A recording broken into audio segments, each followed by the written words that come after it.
Hello, and welcome to another episode of our Stock Pick series. In today's series, we will share with you an interesting business that most of you might have missed out. Believe it or not, American Express started off as a freight forwarding company and later on went into the travel charge card business. It differs from its competitors as it operates in a closed loop environment. For those of you who do not know what closed loop means, it means that it is a financial arrangement that limits transactions to a specific network or an ecosystem. This closed-loop model is the unique selling point of American Express, which makes it hard for its competitors to copy because of the fact that they have been focusing on the premium market and is able to create and tap into an ecosystem out of its long-established premium market customer base. Despite its small market share of 2% compared to its well-known competitors like MasterCard and Visa, American Express has managed to play its niche well by focusing on its premium market, which is less likely to encounter business stress should any catastrophic economic events occur. Hello everyone, welcome back to SDA Club, the club for stock trading and analysis. This channel is dedicated to providing you with high quality tutorials, guides and insights that demystify the world of trading.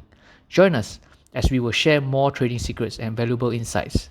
To stay updated and be the first to access these valuable resources, hit that subscribe button now. By subscribing, you're opening the door to a world of trading and maximizing your potential for success. Before we dive in, here's a quick disclaimer. The information in this video is for educational purposes only. It's not a call to buy or sell. American Express just announced its third quarter 2024 earnings last week, and let me deep dive into three perspectives of its business and what I really think of its business outlook based on its latest earnings. Let's first look at its business segments. American Express isn't just one credit card. It's a diverse portfolio of products catering to different market segments. And now let's break it down. The consumer cards business.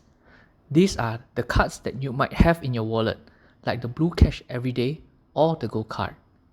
In consumer services, these are designed for businesses that help companies manage expenses and earn rewards.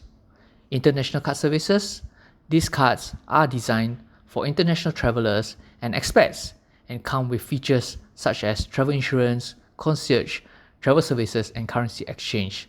Lastly, global merchant network. This comprises of a vast network of merchants that accept American Express cards, and American Express charges fees to such merchants in exchange for merchants tapping into American Express's high-spending customers. American Express earns revenue from these business categories mainly from merchant fees, annual card fees, and interest charged to cardholders. As you can see in the breakdown from this table, we note that the highest growth this quarter comes from annual card fees and interest income, while the largest contribution in revenue comes from discount revenue contributed by its merchant network business. Let's compare its revenue growth in the different business segments. Based on its latest quarter's revenues from each business segment, we see that revenues have mostly increased both year-on-year and quarter-on-quarter, except for its global merchant network business, which declined 1% year-on-year and quarter-on-quarter. Based on the earnings call with management, it's due to the less robust spending in the small business segment. Overall, revenues have increased 6.8% year-on-year and 1.7% quarter-on-quarter respectively. The indication from this data shows that its customer segments are still spending in the current quarter, and this remains a good sign for the economy.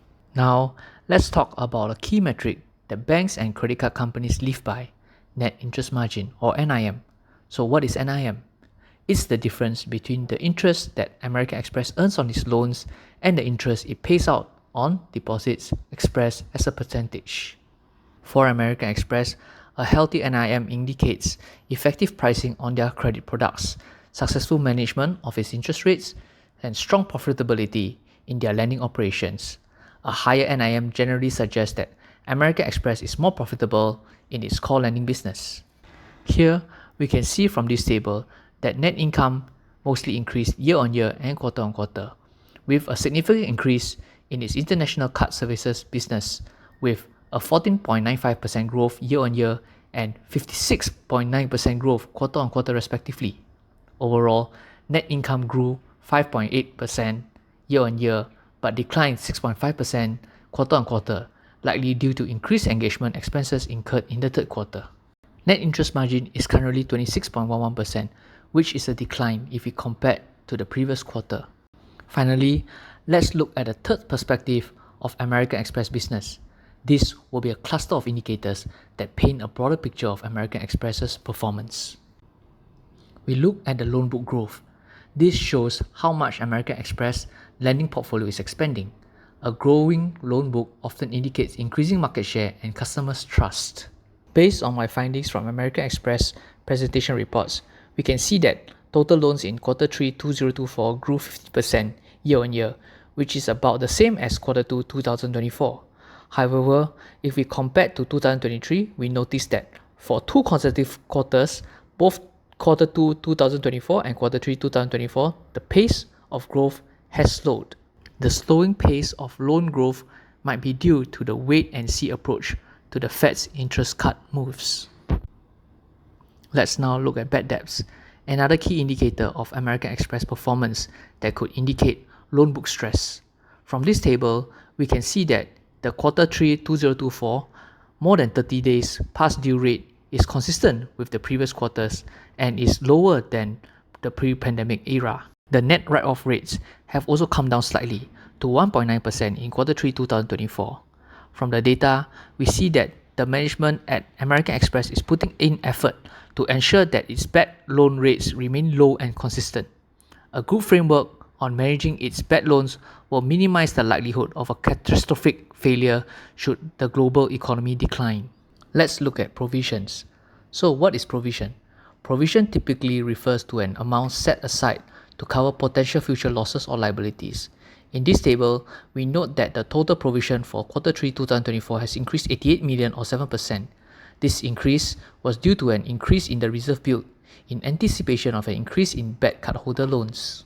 These indicators, when viewed together, give us a comprehensive understanding of American Express's position in the financial services landscape. In conclusion, American Express's performance can be largely understood through its diverse credit card segments, its net interest margins, and a combination of growth and market position indicators. By keeping an eye on these factors, you can gain valuable insights into this financial powerhouse, operations, and strategy. In Q3 2024, management has revised its guidance outlook to the low end of the original guidance.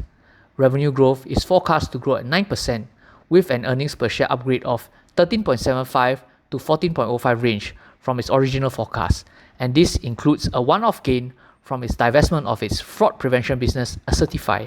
Based on my discounted valuation model analysis and using a risk-adjusted expected return of 14% for American Express, and based on the company's forecast growth of 9%, I estimate an intrinsic value for American Express at $310 today. This intrinsic value has a 5% upside from its closing price of $295 as of yesterday, which to me is indeed a decent risk-reward ratio due to the low downside risk and decent upside gain. Considering the potential continued growth for its business in the final quarter of 2024-2025 financial year because of the year-end holiday season, and coupled with a healthy balance sheet and conservative dividend payout ratio of 20%, I think American Express has a good potential to grow its share price further.